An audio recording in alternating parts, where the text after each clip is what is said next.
ছাত্ৰ-ছাত্ৰীসকল, আজি তোমালোকক মই কেইটামান প্ৰশ্ন কৰিম।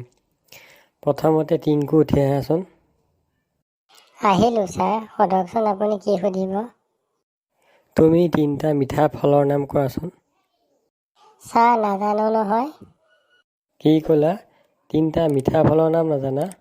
ঠিক আছে, আজি ঘৰত গৈ সুধি আহিবা, কাইলৈ মোক ক'ব লাগিব।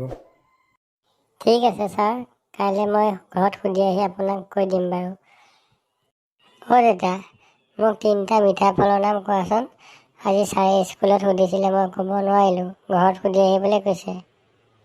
তোৰ এই ফাল্টু প্ৰশ্নবোৰৰ উত্তৰ দিবলৈ সময় নাই মোৰ, যা ইয়াৰ পৰা। ঠিক আছে, এটা পাই গ'লোঁ। অ' দাদা, 2টা মিঠা ফলৰ নাম কোৱাচোন, ছাৰে স্কুলত সুধিছিলে আজি।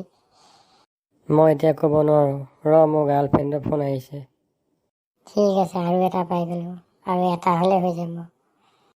অ' বা, এটা মিঠা ফলৰ নাম কোৱাচোন।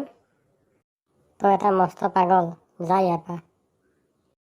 ঠিক আছে, 3টা ফলৰ নাম পাই গ'লোঁ। টিংকু, তোমাক কালি মই 3টা মিঠা ফলৰ নাম ঘৰত শিকি আহিব কৈছিলোঁ নহয়, শিকি আহিছানে আজি? হয় ছাৰ, শিকি আহিছোঁ। তেনেহ'লে কোৱাচোন। তোৰ এই ফাল্টু প্ৰশ্নৰ উত্তৰ দিবলৈ মোৰ সময় নাই এতিয়া, যা ইয়াৰ পৰা। কি ক'লি? তোৰ সময় নাই? তোক এতিয়া মই প্ৰিন্সিপালৰ ওচৰলৈ লৈ যাম। মোৰ গাৰ্লফ্ৰেণ্ডৰ ফোন আহিছে। কি হ'ল?